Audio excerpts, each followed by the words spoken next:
दोस्तों नमस्कार, स्वागत है आप सभी का। अगर फिर से चले जानते हैं बिहार की ताजा खबरों को, लेकिन उससे पहले अगर आपने अभी तक इस चैनल को सब्सक्राइब नहीं किया तो सब्सक्राइब कर लें, जिससे कि आपको बिहार की ताजा खबर रोजाना मिलती रहे।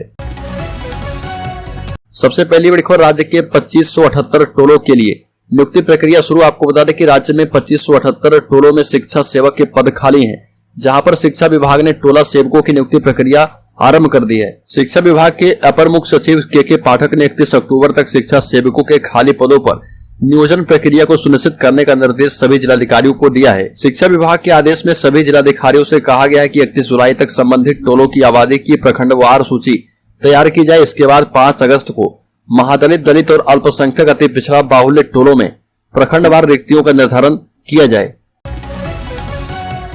बड़ी खबर, राज्य के गया जिले में 201 आशा कार्यकर्ताओं के खिलाफ एफआईआर।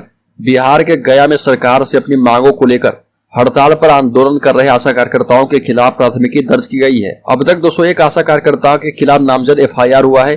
स्वास्थ्य विभाग द्वारा इसकी जानकारी दी गई है। गया जिले में आशा कार्यकर्ताओं के खिलाफ प्राथमिकी दर्ज हुई है। 201 आशा कार्यकर्ताओं के खिलाफ नामजद एफआईआर दर्ज की गई है। गया जिले के सिरघाटी, इमामगंज एवं आमस थाना में दर्ज कराई गई प्राथमिकी में 201 को नामजद आरोपी बनाया गया है। बड़ी खबर, शिक्षा मंत्री को हटाकर इन्हें सौंप दे पद। सुशील मोदी का बड़ा बयान। पूर्व उप मुख्यमंत्री एवं राज्यसभा सदस्य सुशील कुमार मोदी ने कहा कि राज्य में महिलाओं से बर्बरता की घटनाएं बढ़ रही है। बिजली मांगने पर गोली चलाई जा रही है, शिक्षक की नौकरी मांगने पर लाठीचार्ज किया जाता है। वहीं नीतीश कुमार को घेरते हुए कहा कि मुख्यमंत्री यदि शिक्षा विभाग के अपर मुख्य सचिव को नहीं हटा सकते हैं तो शिक्षा मंत्री को हटाकर विभाग की जिम्मेदारी अपने प्रिय अधिकारी को सौंप दें। यह भी कहा कि कटिहार गोली कांड की न्यायिक जांच करवाई जाए, मृतकों के परिवार को 10-10 लाख रुपए मुआवजा दिया जाए। बड़ी खबर, पटना में कैमरों का कमाल, ट्रैफिक सिस्टम बदला। ऑनलाइन चालान से करोड़ों की कमाई, 40,000 वाहनों से वसूला गया जुर्माना। बिहार की राजधानी पटना में ट्रैफिक नियमों पर लगाम लगाने में तीसरी आंख का कमाल अभी से दिखने लगा है। अब तक ऑनलाइन चालान के जरिए 6 करोड़ रुपए का जुर्माना वसूला गया है। स्मार्ट सिटी की तरफ से संचालित किए जा रहे integrated control and command centre से 24 घंटे राजधानी के चौक चौराहों पर लगे 2000 से भी अधिक कैमरे के जरिए न सिर्फ मॉनिटरिंग की जा रही है, बल्कि ट्रैफिक नियम तोड़ने वाले 2 चक्के से लेकर 4 पहिए वाहनों से जुर्माने की राशि भी वसूली जा रही है। बड़ी खबर, बिहार में ग्राम कचहरी के सरपंच अब नहीं बना पाएंगे वंशावली। ग्राम कचहरी के सरपंच अब लोगों की वंशावली नहीं बना पाएंगे। सरपंच के द्वारा बनाया गया वंशावली किसी भी कार्य में मान्य नहीं होगा। पंचायती राज विभाग के विशेष कार्य पदाधिकारी आलोक कुमार ने बिहार ग्राम कचहरी संचालन रूलबुक का हवाला देते हुए बिहार के सभी डीएम को इस पर रोक लगाने के लिए पत्र लिखा है। इस पत्र के माध्यम से कहा गया कि ग्राम कचहरी के सरपंच अब लोगों की वंशावली नहीं बना पाएंगे। बड़ी खबर, राष्ट्रीय लोक जनशक्ति पार्टी के अध्यक्ष और केंद्रीय मंत्री पशुपति कुमार पारस ने फिर से दावा ठोकर कहा कि मैं ही हूँ रामविलास पासवान का उत्तराधिकारी, और बताया कि बड़े भाई की इच्छा थी कि मैं हाजीपुर क्षेत्र से चुनावी मैदान में लड़ूं, और बताया कि रामविलास पासवान ने कहा था कि उन्हें जितना भरोसा उन पर है उतना परिवार के किसी भी सदस्य पर नहीं है। रामविलास पासवान के राजनीतिक साम्राज्य पर दावा ठोकते हुए पशुपति पारस ने कहा कि मैंने जितनी सेवा रामविलास पासवान की है उतनी किसी की नहीं की है। दरभंगा के बाद अब मधुबनी और औरंगाबाद में इंटरनेट किया गया बैन। इस समय तक सोशल मीडिया के यूज पर लगी रोक। दरभंगा के बाद अब मधुबनी और औरंगाबाद में इंटरनेट बैन कर दिया गया है। यह रोक जो है तत्काल प्रभाव से लागू होगा, हालांकि यह रोक एहतियातन लगाई गई है। गृह विभाग ने मधुबनी जिला और औरंगाबाद के हसपुरा प्रखंड में इंटरनेट सेवा पर रोक लगा दी है। इसको लेकर संबंधित जिलों के डीएम एसपी की अनुशंसा पर आदेश भी जारी कर दिया गया है। विभागीय आदेशा मुताबिक मधुबनी में शाम 4 बजे तक इंटरनेट पर रोक जारी रहेगी। इस दौरान Facebook, Twitter, WhatsApp, WeChat, Snapchat, Telegram समेत 2 दर्जन से अधिक वेबसाइट का इस्तेमाल नहीं किया जा पाएगा। बड़ी खबर, राज्य में शिक्षकों को अवकाश देने का नियम बदला। अब केवल आवेदन जमा करने से नहीं मिलेगी छुट्टी। बिहार के शिक्षा विभाग में इन दिनों सख्ती बढ़ाई जा रही है। एक के बाद एक करके शिक्षकों एवं कर्मियों के लिए फरमान जारी किए जा रहे हैं। विभाग में जब से अपर मुख्य सचिव के पद पर सख्त मिजाज के आईएएस अधिकारी के पाठक की तैनाती हुई है, तब से कई निर्देश जारी किए जा चुके हैं। सरकारी स्कूलों के शिक्षक एवं प्रधानाचार्य को अब आसानी से अवकाश नहीं मिलेगा। पहले वो अवकाश का आवेदन देकर स्कूल से छुट्टी कर लेते थे, लेकिन अब अवकाश लेने की प्रक्रिया में बदलाव किया गया है। पटना में इसे लेकर फरमान जारी कर दिया गया है। अब नए निर्देश के तहत शिक्षकों को विभाग के सक्षम प्राधिकारी को अवकाश की सूचना देनी होगी। उनके आवेदन को तभी स्वीकृति मिल पाएगी। बड़ी खबर, बिहार के मुंगेर दौरे पर पहुंचे रिपब्लिकन इंडिया के राष्ट्रीय अध्यक्ष, केंद्रीय सामाजिक न्याय एवं अधिकारिता राज्य मंत्री रामदास अठावले ने कहा कि नीतीश कुमार हमारे हैं, वह कभी भी हमारे पास आ सकते हैं। नीतीश कुमार एनडीए का हिस्सा रह चुके हैं, उनके लिए घर का दरवाजा खुला हुआ है, वह कभी भी आ सकते हैं। अठावले का बयान उस समय आया है जब सियासी गलियारे में इस बात की चर्चा है कि बिहार में नीतीश कुमार और तेजस्वी यादव के बीच सब कुछ ठीक नहीं चल रहा। नीतीश आरजेडी के साथ गठबंधन करके खुश नहीं है। हालांकि जेडीयू या बिहार सरकार की ओर से इस पर कोई प्रतिक्रिया नहीं दी गई है। बड़ी खबर, सीएम नीतीश कुमार ने जदयू के पूर्व सांसदों, विधायकों और विधान पार्षदों को मुख्यमंत्री आवास बुलाया। बैठक के बाद लेंगे बड़ा फैसला। बिहार के मुख्यमंत्री नीतीश कुमार ने अपनी पार्टी जदयू के पूर्व सांसदों, विधायकों और एमएलसी के साथ बैठक बुलाई है। बैठक में शामिल होने के लिए सभी 11 बजे से वहां पर एकजुट हैं और जदयू के पूर्व निर्वाचित सदस्यों के साथ सीएम नीतीश कुमार की हो रही बैठक को काफी खास माना जा रहा। बैठक में शामिल होने आए नेताओं ने बताया कि उन्हें जदयू पार्टी कार्यालय की ओर से सूचना दी गई थी कि सीएम नीतीश कुमार उनके साथ मिलना चाहते हैं। सीएम नीतीश कुमार के बुलावे पर जदयू के कई पूर्व सांसद, विधायक और एमएलसी सीएम आवास पहुंचे हैं।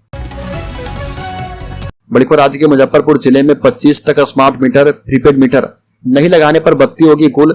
5000 उपभोक्ताओं ने बढ़वाया है लोड। शहर में अभी पब्लिक का सबसे बड़ा मुद्दा स्मार्ट प्रीपेड मीटर है।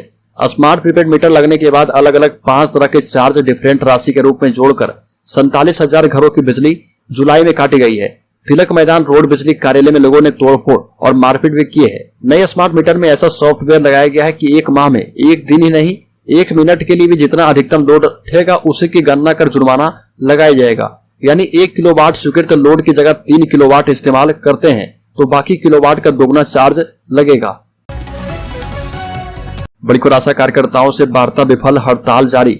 आशा कार्यकर्ताओं की हड़ताल लगातार जारी है। सरकार ने भी उनकी मांगों को मानने से इनकार कर दिया है।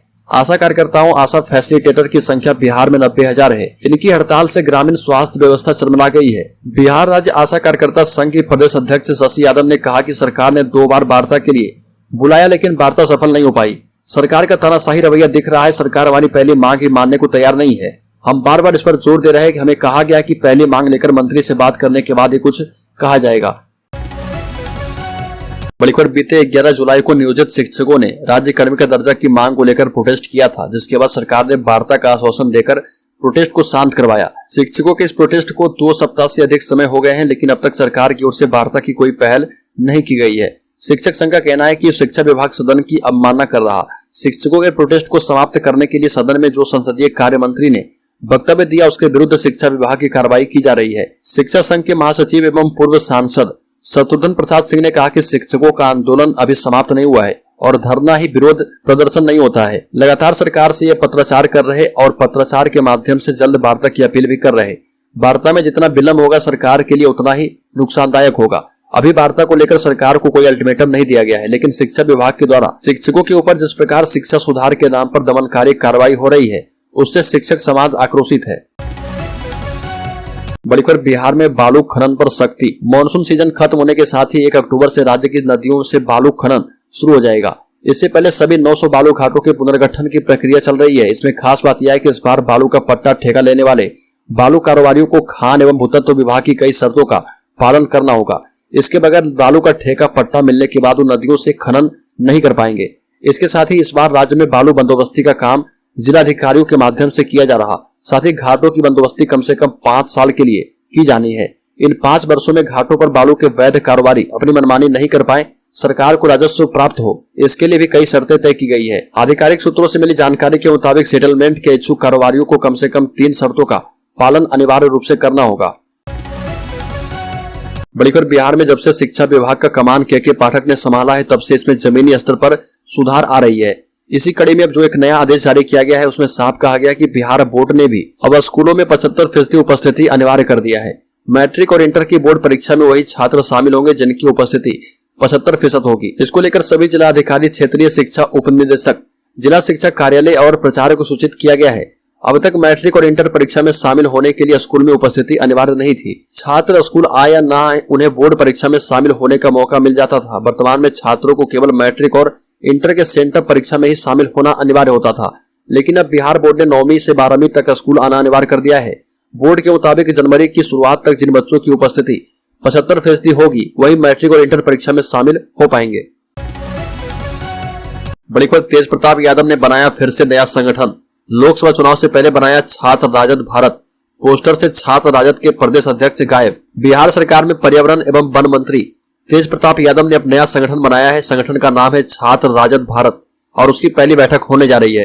तेज प्रताप यादव ने जब छात्र जनशक्ति परिषद बनाया था तब उसका चिन्ह हाथ में लालटेन रखा था, लेकिन लालू प्रसाद यादव के ऐतराज करने के बाद उन्होंने इसे बदला और बांसुरी का चिन्ह बनाया। छात्र जनशक्ति परिषद से छात्र शब्द उन्होंने कई माह पहले हटा दिया था। छात्र राजद भारत का जो पोस्टर लगाया गया है उस पर लिखा गया कि यह संगठन छात्र राजद को मजबूती देने के लिए है।